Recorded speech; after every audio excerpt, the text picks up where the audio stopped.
नमस्कार. आपल्या कष्टाचा पैसा तो सुरक्षित तर हवाच, पण त्यावर चांगला परतावा पण मिळाला पाहिजे, बरोबर ना? मग अशाच एका खात्रीशीर गुंतवणुकीबद्दल आज बोलूया, पोस्ट ऑफिसच्या बचत योजनांबद्दल.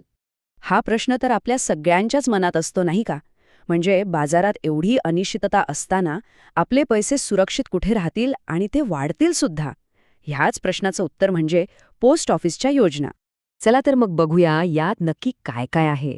आपण एकूण 5 भागांमध्ये हे सगळं सोप्या भाषेत समजून घेणार आहोत, जेणेकरून गुंतवणुकीचा निर्णय घेणं एकदम सोपं जाईल. तर पहिला विभाग. या योजना इतक्या लोकप्रिय का आहेत? याचं सगळ्यात मोठं कारण आहे विश्वास. सुरक्षिततेची हमी आणि खात्रीशीर परतावा हेच या योजनांचं मूळ वचन आहे. आणि हा विश्वास येतो कुठून?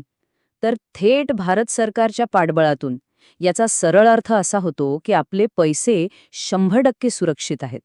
आणि सोबतच नियमित व्याज मिळतं आणि कर बचतीचा दुहेरी फायदाही होतो. आता वळूया दुसऱ्या भागाकडे. इथे बघूया की नेमके कोणते वेगवेगळे पर्याय आपल्यासमोर उपलब्ध आहेत. असं समजा की हे एक गुंतवणुकीचं मेन्यू कार्ड आहे आणि आपण आपल्या गरजेनुसार सगळ्यात चांगली डिश निवडणार आहोत.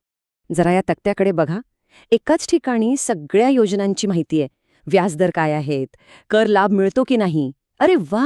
ज्येष्ठ नागरिक बचत योजना आणि सुकन्या समृद्धी खाते या दोन्ही योजनांवर सध्या तब्बल 8.2% व्याज मिळतंय, जे खरंच खूप आकर्षक आहे. आणि हेच तर या योजनांचं वैशिष्ट्य आहे.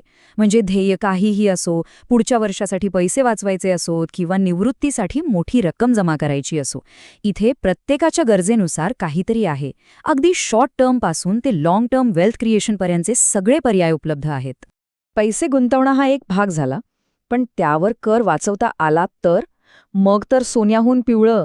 तर या तिसऱ्या भागात आपण तेच बघणार आहोत की या योजना कर वाचवून बचत वाढवण्यासाठी कशाप्रकारे मदत करतात. 1.5 लाख हा आकडा अगदी लक्षात ठेवा, कारण इन्कम टॅक्स कायद्याच्या कलम 80C नुसार पात्र योजनांमध्ये वर्षाला 1.5 लाख गुंतवणूक थेट करपात्र उत्पन्नातून वजा करता येते. म्हणजे सरळ सरळ कराची बचत होते. अच्छा, तर ही 1.5 लाखांची सवलत नेमकी कुठे मिळते? तर या योजनांमध्ये बघा, यात PPF, सुकन्या समृद्धी आणि 5 वर्षांची मुदत ठेव यांसारख्या सगळ्या लोकप्रिय योजनांचा समावेश आहे. एवढंच नाही, ज्येष्ठ नागरिकांसाठी तर अजून एक खास फायदा आहे. कलम 80 TTB नुसार त्यांना बचत खाते, मुदत ठेवी आणि ज्येष्ठ नागरिक योजनेतून मिळणाऱ्या 50,000 रुपयांपर्यंतच्या व्याजावर वेगळी कर सवलत मिळते. आता ही एक गोष्ट मात्र खूप महत्वाची आहे, ती लक्षात घ्या.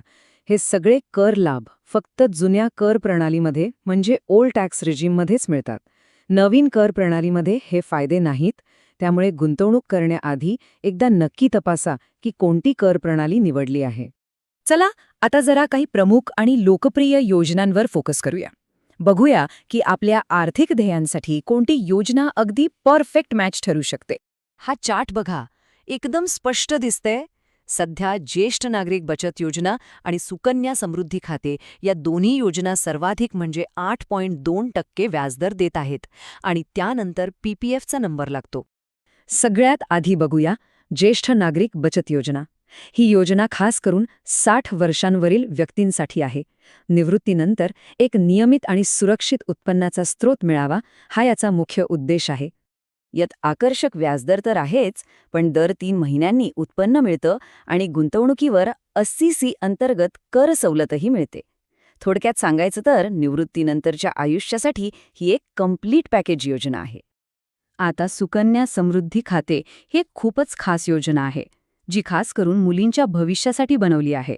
मग ते तिचं उच्च शिक्षण असो किंवा लग्नासारखा मोठा खर्च.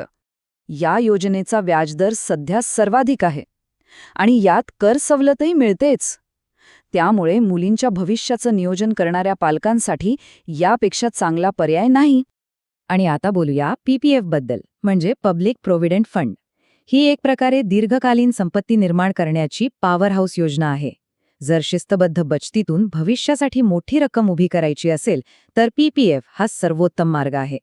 याची 15 वर्षांची मुदत दीर्घकाळ बचत करायला प्रोत्साहन देते. शिवाय कर लाभ आणि फक्त 500 रुपयांपासून गुंतवणूक सुरू करण्याची सोय. यामुळे ही योजना प्रत्येकासाठीच एक उत्तम पर्याय बनते.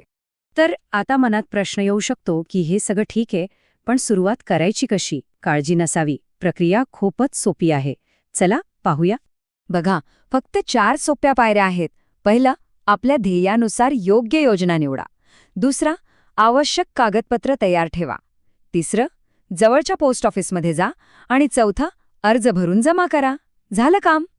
आणि ही आहे कागदपत्रांची चेकलिस्ट. अर्ज करायला जाण्याआधी ही कागदपत्र सोबत आहेत की नाही हे तपासून घ्या. एक लक्षात ठेवा, पॅन कार्ड तर लागतं आणि ओळखपत्रासाठी आधार कार्ड असेल तर उत्तमच. तर मग आता विचार करण्याची वेळ आहे. या सगळ्या माहितीनंतर सर्वात आधी कोणत्या आर्थिक ध्येयासाठी नियोजन करायला आवडेल? मुलांचं भविष्य, स्वतःची निवृत्ती की मग फक्त संपत्ती वाढवणं? कारण कोणतंही असो, योग्य नियोजनाची सुरुवात आज आणि आत्ताच व्हायला हवी. कारण आपलं भविष्य आपल्याच हातात आहे.